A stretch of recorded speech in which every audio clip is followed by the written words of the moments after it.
Büyük sahne. Tahtın sınırları Olimpos'un zirvesinde, şimşeklerin ve gök gürültüsünün sesi hükmediyor. Bu görkemli tahtın yarısında iradesi kanun olan Zeus oturuyor. Diğer yarısında ise kraliçelik görkemiyle Zeus'u bile gölgede bırakan bir kadın var. Hera. O sadece Zeus'un eşi değil, kutsal evliliğin, aile düzeninin ve yasal meşruiyetin, yani antik dünyanın nomosunun sarsılmaz kalesidir. Biz bugün, onun sadece kıskanç bir eş olduğunu söyleyen o basit masalı unutacağız. Onun öfkesi kişisel değil, kurumsaldı. Ancak videoya başlamadan önce bu kraliçenin kalbine inmeliyiz.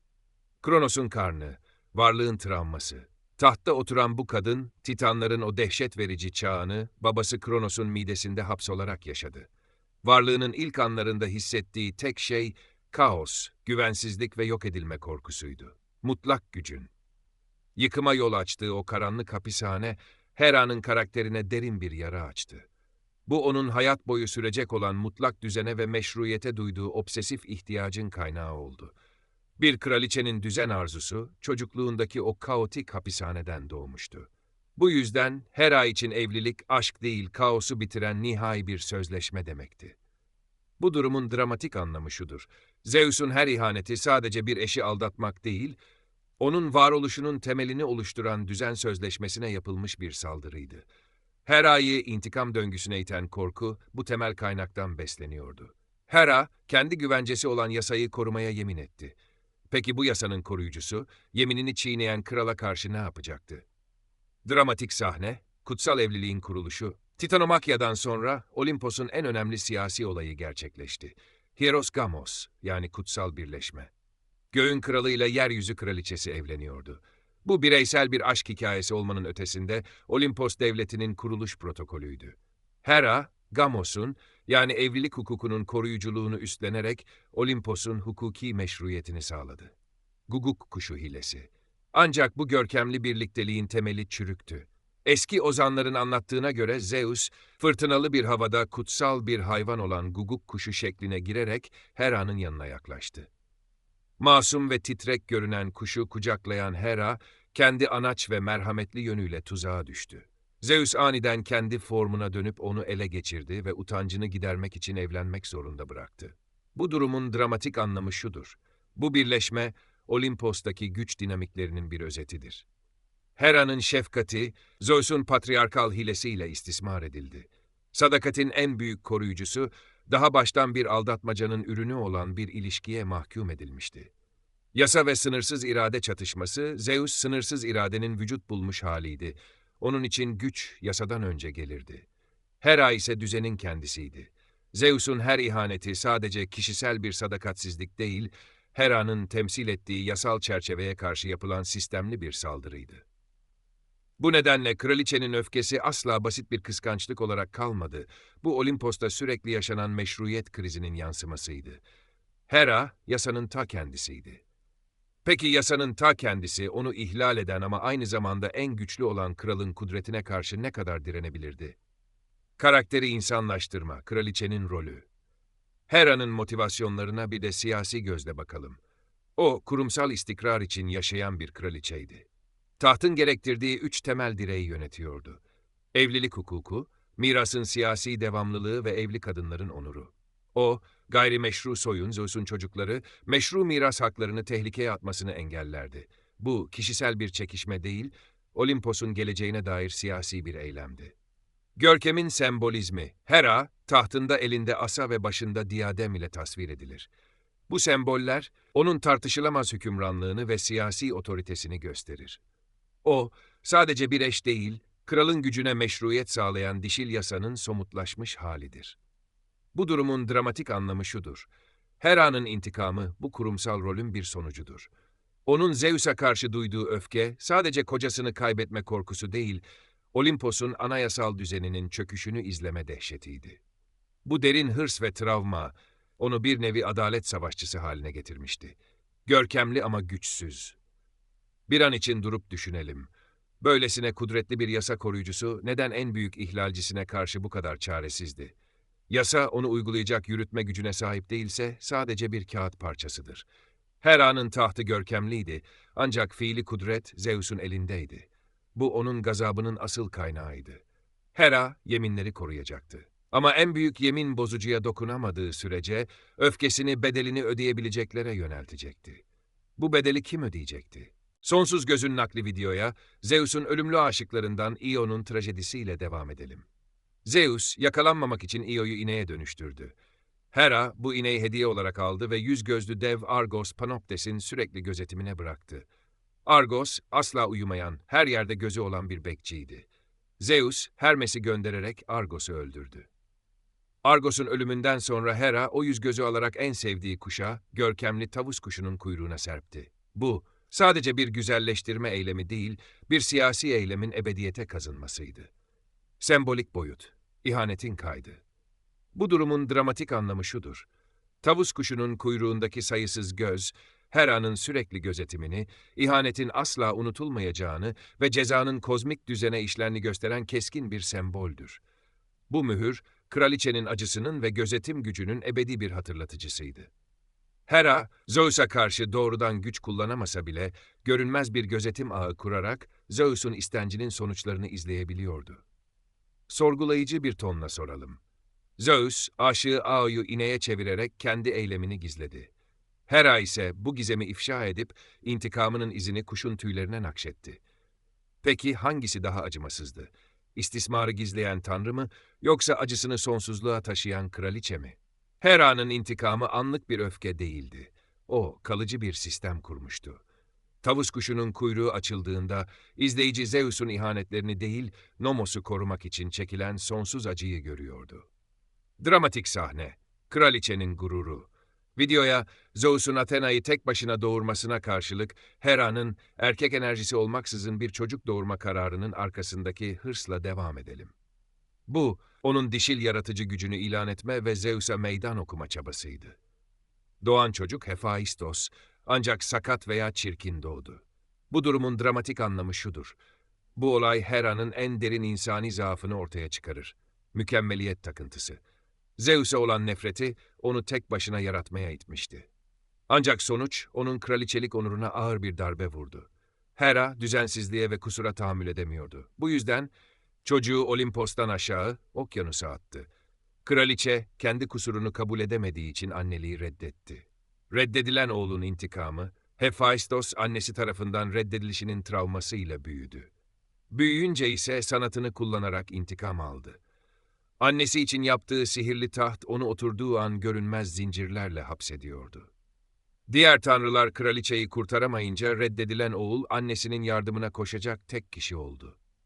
Bu durumun dramatik anlamı şudur. Hephaistos'un sanatı, annesini hapseden bir taht haline gelerek, yarattığı şey tarafından esir alınan kraliçe ironisini ortaya koyar. Hera'nın attığı şey, geri dönüp onu zincirleyen bir taç olmuştu. Hera, Zeus'un ihanetlerinin intikamını aldı. Ama kendi oğlunun ihaneti, onun kraliçelik gururunun Zeus'tan bile daha büyük bir düşman olduğunu kanıtladı. Kritik sorgulama. Neden Zeus değil? Şimdi en can alıcı soruya geliyoruz. Hera, evlilik hukukunun nomos, koruyucusuydu. Hukuku ihlal eden ise Zeus'tu. Peki kraliçe neden intikamını Zeus'a karşı doğrudan değil de hep savunmasız kadınlara ve gayrimeşru çocuklara yöneltiyordu? Zeus mu haklıydı? Asla. Ancak Olimpos'un zirvesindeki hiyerarşiyi anlamadan Hera'nın eylemlerini yargılayamayız. Zeus'un dokunulmazlığı. Bu durumun dramatik anlamı şudur. Zeus, sınırsız kudretin vücut bulmuş haliydi. Zeus'a saldırmak, onun gücünün kaynağı olan şimşekleri ve göğü tehdit etmek, Olimpos düzeninin kökten yıkılması anlamına gelirdi. Hera, Nomos'u temsil etse de güç hiyerarşisinin en tepesine doğrudan saldıramazdı. Yasa kralın iradesine boyun eğmek zorundaydı. Hukukun kırbacı Hera'nın trajedisi de tam buradadır. O, gücü olmayan yasanın sesiydi. Bu sınırlama nedeniyle Hera'nın gazabı sistemin dışındaki ve daha kolay hedef olan kadınlara ve çocuklara yöneldi. Bu, kişisel bir kıskançlık değil, ataerkil sistemin kendisini koruma mekanizmasının ta kendisiydi. Yasa kralı cezalandıramadığı için kralın eyleminin sonuçlarını cezalandırıyordu. Hukukun kırbacı krala değil kurbana iniyordu. Hera düzeni korudu. Ama bu düzen onun trajedisi oldu. Kraliçenin öfkesinin kurbanları videoya, Hera'nın öfkesinin kurbanı olan iki kadının trajedileriyle devam edelim. Apollon ve Artemis'e hamile olan Leto, Hera'nın öfkesi nedeniyle dünyanın hiçbir yerinde doğum yapamaması için kovalatıldı. Hiçbir toprak parçası, kraliçenin gazabından korktuğu için onu kabul etmedi. Zeus'un ölümlü aşığı Semele ise Hera'nın kurnazlığına kurban giderek Zeus'tan tüm ilahi görkemiyle görünmesini istedi ve yanarak öldü. Doğum hukukunun diktası. Bu durumun dramatik anlamı şudur: Hera'nın bu eylemleri sadece bir intikam değil, Nomos'a aykırı doğumları engelleme çabasıydı. O, doğum hukuku üzerindeki gücünü kullanarak gayrimeşru soyun Olimpos düzenini tehdit etmesini engelliyordu. Kraliçe, anneliği bir denetleme aracı olarak kullanıyordu. Leto ve Semele'nin hikayeleri, ilahi bir hiyerarşideki güçlü bir erkeğin arzusunun, güçsüz bir kadının hayatına nasıl mal olduğunu gösterir. Hera, Zeus'a karşı duramadığı için suçun bedelini suçu işleyen değil, suça konu olan ölümlü kadınlara yükledi. Sorgulayıcı bir tonla soralım: Hera'nın eylemleri adalet miydi, yoksa zulüm mü? Eğer adalet sadece güçsüzlere uygulanabiliyorsa, buna hala adalet diyebilir miyiz? Hera intikamını almıştı. Ama Semele yanarak ölürken, Zeus rahmindeki Dionysos'u kurtardı ve uyluğunda taşıdı. Tanrıların iradesi her zaman yasanın öfkesini yenebilirdi. Epik çekirdek, kahramanın çilesi. Videoya, Zeus'un ölümlü Alkmene'den olan oğlu Herakles'in destansı mücadelesiyle devam edelim. Hera, bu çocuğu doğar doğmaz lanetledi. Doğumunu geciktirerek onu Eurystheus'un hizmetine soktu. En acısı ise ona gönderdiği delilikle kendi ailesini katletmesine neden oldu. Bu, kahramanın trajik ve vicdani yükünün kaynağıydı. 12 görev, kefaretin listesi. Bu durumun dramatik anlamı şudur: Hera'nın Herakles'e dayattığı 12 görev, sadece yok etme girişimi değil, aynı zamanda gayrimeşru bir doğumun bedelini Olimpos adına ödetme çabasıydı. Kahramanın yolu aslında kraliçenin dayattığı kefaret listesiydi. Hera, bu görevler zinciriyle Herakles'in kraliçenin iradesine tabi olduğunu kanıtlamak istiyordu. İronik bir şekilde bu görevler dizisi, Herakles'i bir kahraman yaparak onu ölümsüzlüğe ulaştırmıştır. Bu, Hera'nın nefretinin bile kaderi ve Zeus'un iradesini tamamen engelleyemediğini gösteren bir çelişkidir. Sorgulayıcı bir tonla soralım: Nefret, bazen hedefine ulaşamasa da amacına ulaşabilir mi? Hera, Herakles'i öldüremedi ama onu kendi eliyle bir tanrı yaparak Nomos'u ihlal eden babanın iradesine boyun eğmek zorunda kaldı.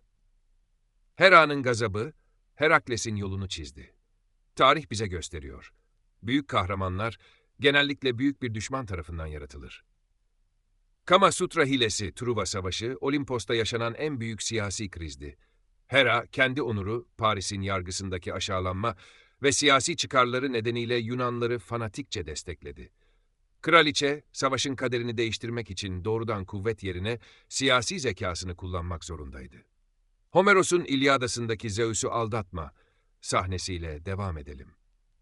Hera, Afrodit'ten aldığı büyülü Kama Sutra kemerini kullanarak Zeus'u baştan çıkardı ve onu uykuya daldırdı. Bu, kraliçenin Truva cephesine müdahale edebilmesi için tasarlanmış yüksek riskli bir casusluk operasyonuydu. Analitik okuma, siyasi bir araç olarak cazibe. Bu durumun dramatik anlamı şudur: Hera'nın bu eylemi sadece bir baştan çıkarma sahnesi değil, patriarkal güce karşı dişil politikanın en sofistike kullanımıydı. Hera, Nomos'u korumak için yasak yolları kullanmak zorunda kaldı. Bu, onun güçsüzlüğünün de bir kanıtıdır. Açıkça meydan okuyamadığı kralı, cazibesiyle dize getirerek savaşın gidişatını kendi lehine çevirdi. Sorgulayıcı bir tonla soralım: Yasanın savunucusu, hedefine ulaşmak için hile ve manipülasyonu kullanıyorsa, aralarındaki fark neydi? Zeus gücü kullanıyordu, Hera ise dolaylı gücü. İkisi de aynı amaca hizmet etmiyor muydu? Hera amacına ulaştı. Ama Zeus uyandığında onu şiddetle tehdit etti ve Hera geri çekildi. Olimpos'ta güç daima yasanın üstündeydi. Epik sentez, kraliçenin kalıcı otoritesi. Hera'nın hikayesi, antik dünyanın en görkemli tapınaklarında Argos'taki Heraion'da yankılandı. Roma'da ise o, Juno adıyla devletin, imparatorluğun ve meşruiyetin sembolüydü. Bu kültürel miras, Hera'nın sadece kıskanç bir eş değil, aynı zamanda toplumsal düzenin, kurumsal gücün ve dişil otoritenin temel taşı olarak algılandığını kanıtlar. Onun trajedisi, Nomos'a olan sarsılmaz bağlılığının onu kendi mutluluğundan ve eşinin sadakatinden vazgeçmeye zorlamasıdır. Hera, düzeni korumayı, aşkı yaşamaya tercih etmişti. Onun hikayesi bize şunu gösterir. En yüksek makamda bile yasanın koruyucusu bazen güce boyun eğmek zorunda kalır. Son söz, ödenen bedel Hera'nın uzun soluklu mücadelesi sonuçlandı. O evlilik kurumunu korudu ama bu koruma kendi ruhunu yaktı. Olimpos'ta adalet her zaman gökyüzünün kralının iradesine göre büküldü. Peki o bedeli kim ödeyecekti? Hera sustu. Çünkü her fırtınanın bir bedeli vardı. Ve o bedel, tarihte defalarca görüleceği gibi daima en zayıf halkaya, kraliçenin kendi gazabına hedef olan masum kadınlara ödetildi. Yunan mitolojisi serimizin bu en derin analizini bitirirken merakla kalın. Aylaklık, zihni özgür bırakmaktır.